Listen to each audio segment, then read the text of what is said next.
Olá! Em Gênesis capítulo 19, encontramos Ló, sobrinho de Abraão, e sua família morando na cidade de Sodoma. Antes, quando chegou à terra de Canaã, Ló havia chegado junto com Abraão. Ambos haviam saído de Ur dos Caldeus e foram para a terra de Canaã. Peregrinaram juntos, até que seus rebanhos cresceram e houve contenda entre os pastores de Abraão e os pastores de Ló.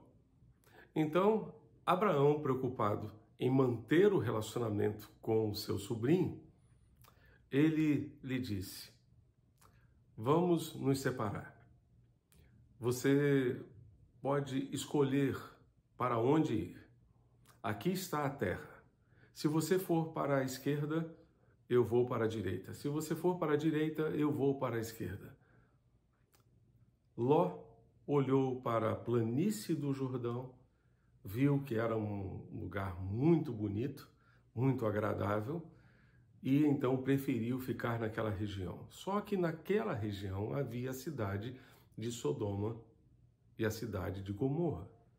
Cidades depravadas, cidades que eram extremamente pecadoras contra Deus. Certa ocasião, Deus resolveu destruir a cidade.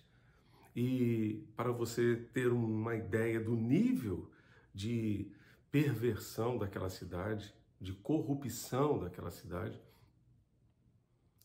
Abraão, então, intercedeu a Deus e disse: Deus, se nesta cidade tu encontrares 50 justos, tu destruirás a cidade? Ele disse: não, eu não vou destruir a cidade, porque nela terei encontrado 50 justos. Mas, Senhor, Abraão já sabia que a situação era complicada lá. Se por acaso tu não encontrares 50, mas encontrares apenas 45, tu destruirás a cidade mesmo assim? Não, se eu encontrar 45, não. E ali nós encontramos a primeira pechincha da história. Abraão vai descendo, descendo, descendo até chegar a 10. E ele pergunta: Deus, se tu encontrares 10 justos na cidade, tu a destruirás? Deus diz a ele: não, não destruirei. Mas Deus não encontrou 10 justos sequer naquela cidade, apenas Ló e a sua família. Apenas Ló e a sua família. E Deus, então, por amor a Ló, pela intercessão de Abraão, montou um plano para retirar Ló daquela cidade antes da destruição.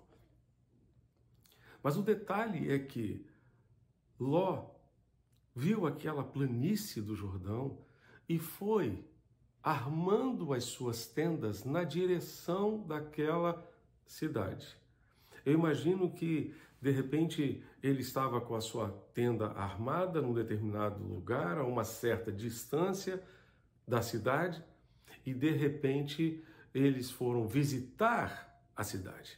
Chegaram lá, gostaram da cidade e tal, e quando voltaram, resolveram: vamos então armar a tenda um pouquinho mais perto?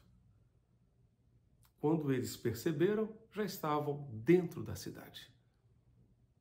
Famílias que prevalecem são aquelas que influenciam mais do que são influenciadas.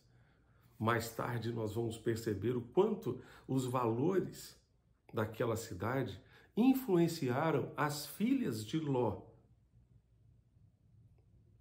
E quanto os valores daquela cidade, valores morais daquela cidade, mexeram com a cabeça daquelas meninas a ponto de elas, então, resolverem embriagar o próprio pai e terem relações com o seu próprio pai, porque, no entendimento delas, elas não encontrariam um homem naquela terra depois da destruição da cidade, e elas precisariam dar, então, prosseguimento à descendência do seu pai.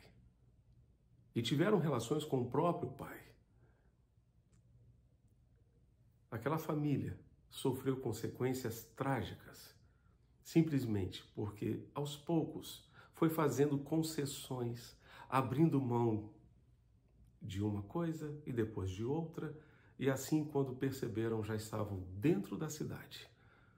Dentro daquela cidade, sendo influenciadas pelos valores imorais daquela cidade. Que Deus tenha misericórdia de nós. Nós vivemos no meio de uma geração corrupta e perversa. E que Deus guarde as nossas casas, guarde as nossas famílias, para que nós influenciemos mais do que sejamos influenciados. Que nós façamos diferença, sejamos uma luz a brilhar neste mundo tenebroso em que vivemos. Vamos orar? Deus bendito, guarda-nos, ó Deus, de fazermos a nossa tenda dentro de Sodoma e de Gomorra. Guarda-nos, ó Deus, de sermos influenciados pelos valores deste mundo tenebroso em que vivemos. Que nós, como famílias, influenciemos mais, influenciemos aqueles que estão ao nosso redor com os valores do teu reino. Usa as nossas famílias para isso. É o que te pedimos e suplicamos, em nome de Jesus, nosso Senhor e Salvador. Amém e amém. Deus continue abençoando você e a sua família, hoje e sempre. Amém.